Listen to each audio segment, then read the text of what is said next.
ધારીના દલખાણીયામાં ગામના લોક પ્રશ્નો માટે ગામના સામાજિક કાર્યકર મથુરભાઈ સુખડિયા દ્વારા ગામના પ્રશ્નોનું નિરાકરણ લાવવા માટે એક મીટિંગનું આયોજન કરવામાં આવ્યું હતું। તેમાં ગામમાં પાણીનો પ્રશ્ન, દલખાણીયા ગામમાં બસ સ્ટેશનનો પ્રશ્ન, પોલીસ સ્ટેશન બનાવવા બાબત, જૂની આંગણવાડી કાઢવા બાબતના પ્રશ્નો સાંભળવામાં આવ્યા હતા। તેમાં ગામના માજી સરપંચ, તલાટી કમ મંત્રી તેમજ તાલુકામાંથી 2 અધિકારીઓ પધાર્યા હતા। તેમણે ગામના પ્રશ્નો શાંતિથી સાંભળી તેનો જવાબ આપવામાં આવ્યો હતો।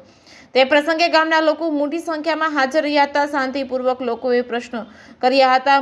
મહિલાઓને પણ પાણી 10 દિવસે દેવામાં આવતું હોય તેમ કાયમી આપવામાં આવે તેને લઈને પાણીનો પ્રશ્ન કરવામાં આવ્યો હતો। તેમજ ગામના સામાજિક કાર્યકર્તા મથુરભાઈ સુખડિયાએ તેને બાંયધરી આપી હતી કે તેમને લોકોને પાણી સમયસર મળતું રહે તે માટે હું પ્રયાસ કરતો રહીશ તેવું જણાવ્યું હતું।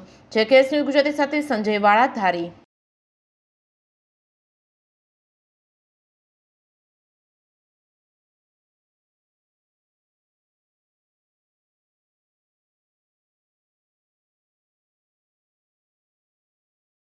જી, મારું નામ મથુરભાઈ ધીરુભાઈ સુખડિયા, ગામ દલખાણીયા, ધારી તાલુકો, જિલ્લો અમરેલી। આજે રોજ અમારા ગામના જે જરૂરિયાતના પ્રશ્નો હતા કે પાણીના, રોડના, લાઇટોના, એ પ્રશ્ન બાબતે અમે ગ્રામજનોએ ગામના દરેક નાગરિકોની વચ્ચે અને જે તે લગતા અધિકારીઓની હાજરીમાં અમે મિટિંગનું આયોજન કર્યું હતું। એમાં અમને ઘણા ખરા પ્રશ્નોનું આજે નિરાકરણ મળ્યું છે।